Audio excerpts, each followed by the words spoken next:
बतौर खिलाड़ी आपको ये मालूम होना चाहिए कि किस जगह का निशाना लेना है। टीम के कप्तान यानी स्किप ब्रूम या ब्रश की मदद से आपकी रहनुमाई करेंगे। अपने पायदान यानी हैक से लेकर स्किप के ब्रश तक एक फर्जी लकीर खींचें। इसे लाइन ऑफ डिलीवरी कहते हैं। स्किप के ब्रूम रखने के बाद हैक में कदम रखिए। अपने पाँव का रुख ब्रूम की तरफ और अपना रुख निशाने की तरफ रखें।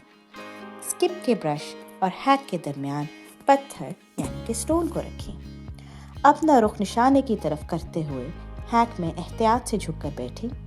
बैठने के अमल के दौरान हैक वाले पाँव यानी हैक फुट को पीछे और स्लाइड होने वाले पाँव यानी कि स्लाइडर फुट को आगे रखें। इस तरह बैठते हुए अपना वजन बरकरार रखेंगे। अपने दोनों पाँवों के दरमियान थोड़ा फासला रखें ताकि पाँव आपस में मत टकराएं। एक हाथ में स्टोन, दूसरे हाथ में ब्रश रखिए ताकि आपके कंधे सीधे और हमवार हों।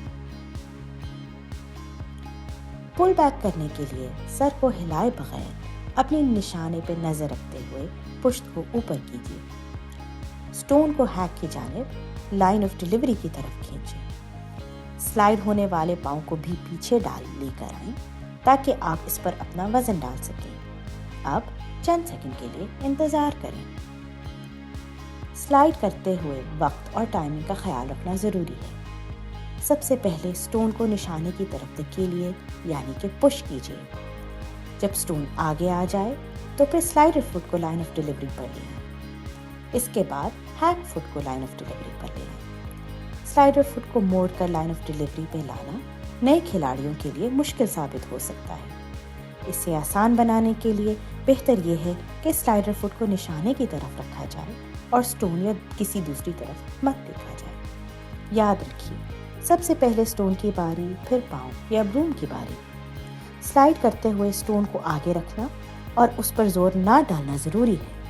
अपना वज़न और जोर स्लाइडर फुट पर रखना चाहिए। स्लाइड करते हुए अगर पाँव को अंदर की तरफ मोड़कर टांग को ज़मीन की तरफ खींचकर झुका जाए तो अपना वज़न और बैलेंस बेहतर तरीके से बरकरार रखा जा सकता है। इस सारे अमल के दौरान कंधे सीधे रखने चाहिए। आपका ब्रश और स्टोन एक साथ बराबर होने चाहिए और पीछे वाली टांग को भी सीधा होना चाहिए। स्टोन को मुनासिब गिरफ्त में पकड़ते हुए कलाई को हैंडल की सतह से ऊपर रखना चाहिए। दाएं हाथ की तरफ मोड़ने के लिए स्टोन को 10 o'clock पोजीशन पर क्लॉकवाइज यानी घड़ी के रुख घुमाना चाहिए। बाएं हाथ की तरफ मोड़ने के लिए स्टोन को 2 o'clock पोजीशन पर एंटी क्लॉकवाइज यानी घड़ी के उल्टे रुख घुमाना चाहिए। दोनों सूरतों में जब स्टोन को हाथ से छोड़ा जाए तो स्टोन को 12 o'clock पोजीशन में घुमाना चाहिए।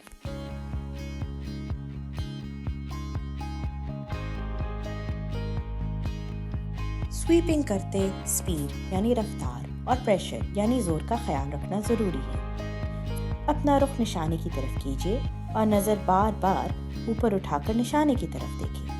अपने साथी खिलाड़ी से मुसलसल राब्ते में रहें। अपने जिस्म का वज़न ब्रश पर डालें और ब्रश को तेज़ी के साथ आगे पीछे हिलाएं। इसे ब्रश स्ट्रोक कहते हैं। ये याद रखना ज़रूरी है कि स्टोन का पैमाना सिर्फ 6 इंच है, लिहाजा 6 इंच से ज़्यादा बड़े ब्रश स्ट्रोक करने का कोई फ़ायदा नहीं।